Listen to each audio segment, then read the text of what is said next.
His title, Exploring Value Addition of Olive in Oman, the Olive Project. Prof. Rashid, you have 15 minutes, then we'll have 5-minute questions.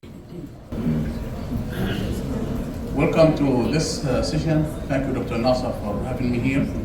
And also I would like to extend a warm welcome to Dr. Ghazi Rawas, who is the Dean of Research, who's among us, and our colleagues from speakers from across the board. Thank you for joining the workshop today, and we hope you will have a very fruitful time discussing different aspects of food production, food quality and safety. And I also would like to thank the organizers for having me here, also for organizing this workshop, which is also jointly organized by colleagues from across the board, from Australia, and also from Saudi Arabia and the UK, Reading University from the UK. So it is really a pleasure to have you all here, and also our colleagues here locally who always have contributed so much to our research activities, Ministry of Agriculture, Fisheries, and Water Resources, as well as Royal Court Affairs and colleagues from Nahil Oman, who are important partners to the college as a whole, as well as Mazoon Dairy and the Food Safety and Quality Center. All of these and others who are here today. Thank you all for contributing to our research. And this workshop is part of a sequence of seminars and workshops we conduct regularly as part of our community service in the college to highlight where we are at the research and also get feedback from participants. We truly not have much to offer you more than you know. We benefit more from interaction with you, networking, and also get feedback if we are on track with our different projects. One of the projects I work on is the Olive Project. Which has started last year with an HM grant, and Dr. Nasser is the co-PI of that project, and also quite a few participants from different private and industrial sectors who are joining us in the addition of long-standing work by colleagues in different institutions and organizations and the local growers and processors of olives in Oman, primarily in Jabal Akhtar, but now it's extended beyond Jabal Akhtar. And that's why we thought this is a good time to start a project like this one to address some of the challenging issues and also increase the opportunities, especially in value addition. So our focus in this project primarily on value addition of olives in Oman, because it is a new industry. It's less than 10 years ago when we started, and at industrial scale. They are actually since the 90s, there are olives in Oman, and there is wild olive for ages. But as industrial olive production is only recently started, and so we thought this is a good time for us to also venture into other value products that are coming from oils. Everyone knows olive oil and olives, and this is the exports and imports of olives. And as you can see, their imports are huge compared to exports in terms of quantities and also in terms of value. Millions of riyals in value in olive imports. And now this is an opportunity for people to grow olives. And part of our work is the science aspect, which is trying to increase production in the given area that we have in Oman. Most of the olive is locally produced. Is produced in Jabal Akhtar, as I mentioned, and much of it is actually in home gardens. Now there are projects that are expanding olives, and they can reach up to 6 and 8 fiddans in Jabal Akhtar and in some other areas, both sides of the western Hajar mountains, as well as initiatives in Dhufar and some other production. So part of our work is to see what area is suitable for cultivation of olives, so we contribute to that expansion. This is the production, as I mentioned, when it started about like 10 years ago. maybe maximum 15 years ago, very little, but then it's expanding continuously, increasing over time. You could see the fluctuation. That's because something called annual bearing in olives that is very common. So 1 year will be huge production, and the second year will be less, but the following year will be again going up. So expansion in the area and production per tree fluctuates, but it continues to overall to expand year after year in terms of value as well as quantities. So as of 2022, it was 350, but that was even more the following years, which I'll show you in a minute. This is for those of you who don't know Jabal Akhdar, who haven't been there.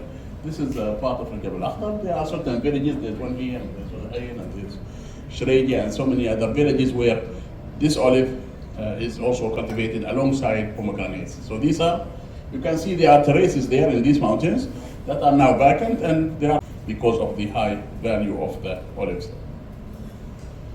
On cultivars, and I put a star on cultivar because this is translated from Arabic, but much of these cultivars are brought from Mediterranean areas, from Syria, from Lebanon, from Tunisia, from Spain and Italy. So you could see these are the common cultivars and how much olive oil in it. This is a study by the Ministry of Agriculture and Fisheries and Water Resources. And also some of this data is from the ministry, which talks about how much olive is currently produced in 2023. About how much olive is currently produced in 2023. You can see we used to have 350,000 riyals, and now it stands to 680,000 riyals. So we predict that in 5 years, olive value, the value of olive production in Oman will reach about 1 million riyal, inshallah, with about 35,000 liters of olive oil. We're talking here about olive oil primarily, because most of the olive that's cultivated and harvested is used for oil production.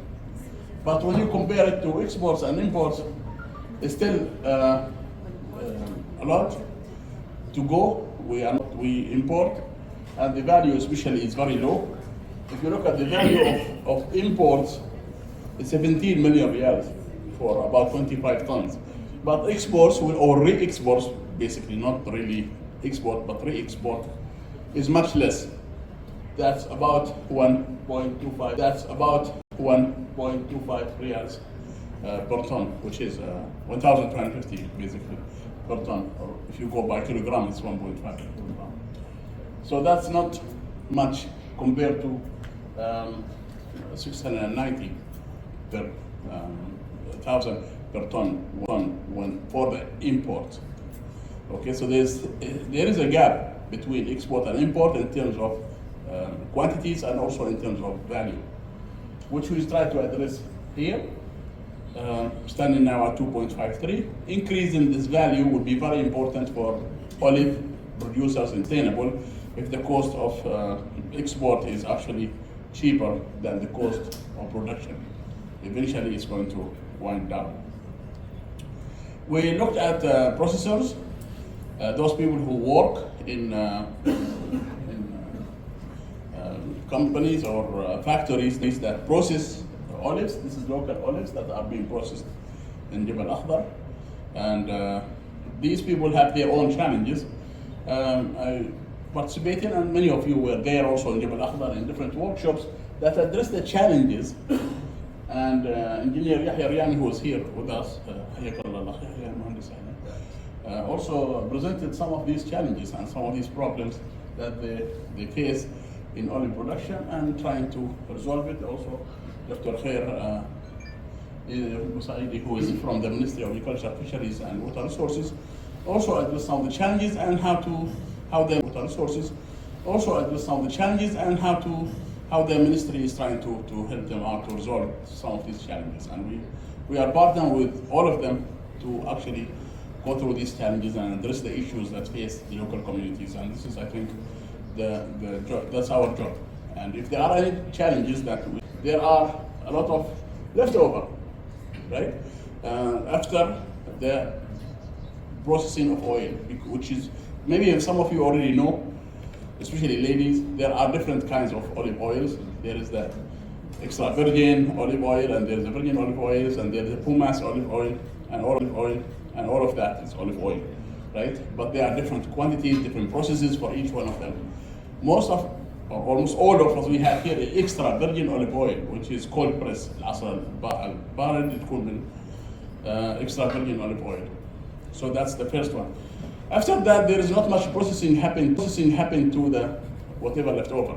So if we are producing 25% at the most maximum, usually it's much less than that, 15% or around 15%, the average of oil per kilogram or per percentage from the full olives.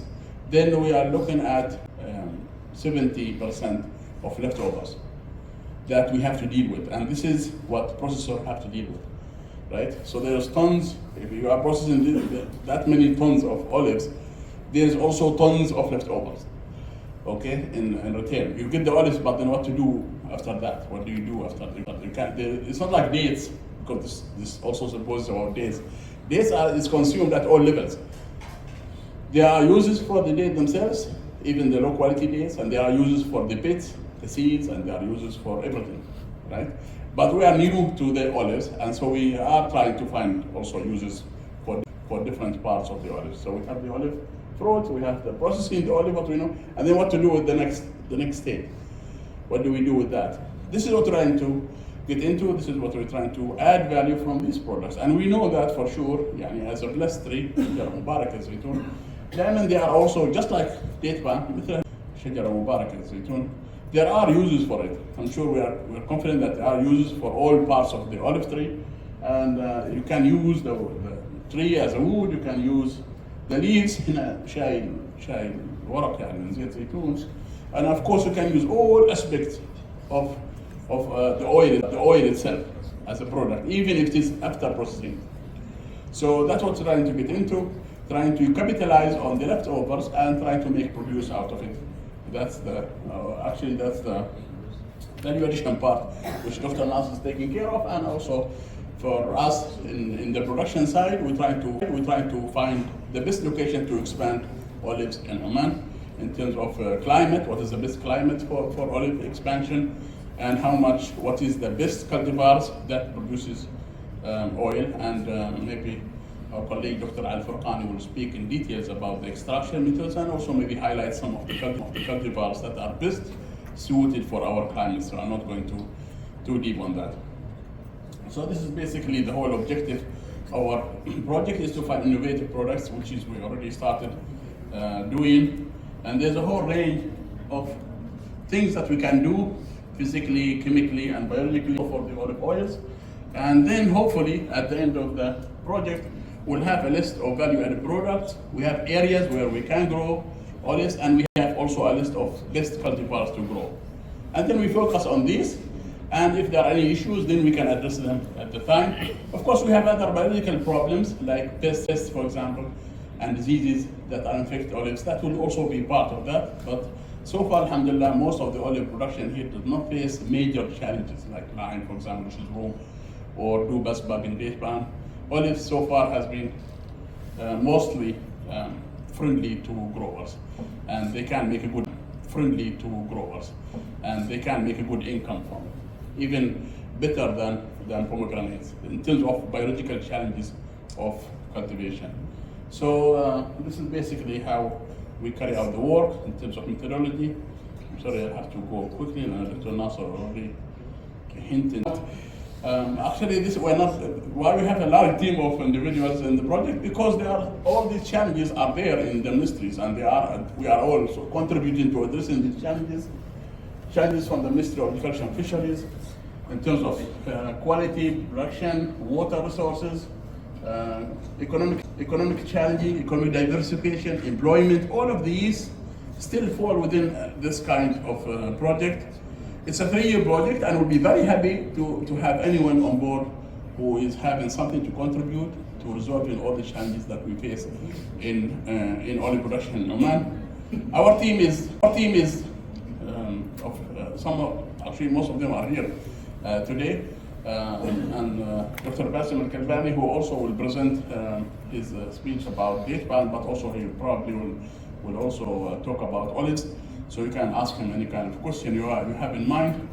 But also our olive expert is Dr. Al-Farqan, who's also a member of the team. Dr. Khair is also really a wonderful contributor to this project.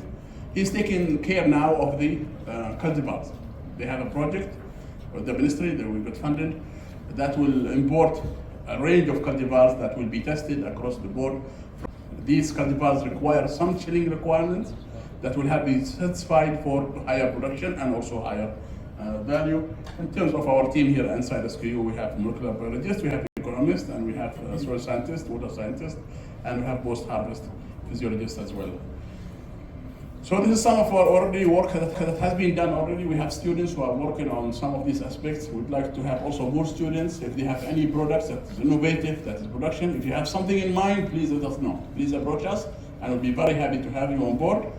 We have already Mr. Khalid Al-Hashmi has done his master's already, and he's going toward his PhD in olive distribution and production. He looked at the areas that are suitable for cultivation of olives, because not all areas are good. You have to meet specific cold requirements for olives, and has done that already. We have done some work with Dr. Ali Subhi and other colleagues on the quality of the oil, and we thank Royal Court of Affairs for providing us the samples of those olives. I presented this work this year at the University Day with the Ministry or the Minister of Finance, and hopefully our money will continue to flow for the other projects here at the university. And of course, we have Dr. Nasser with you on board. He already extracted so many things. We're trying to do also some proteins and some other things he will be talking about later on. Okay, so final words. This project is a collaborative project, an ideal project, strategic project that jointly between the university and also our colleagues from the private and the public sectors, students, experts, all of them combined, trying to produce something that's really good and is really impactful at the university level. Again, once more, thank you very much, Dr. Nasser. Thank you for everyone who is here. I appreciate your time. Sorry it took so long. And I hope you will enjoy the rest of the day. Thank you. Thank you, Prof. Rashid, for the nice presentation. And I think the project has not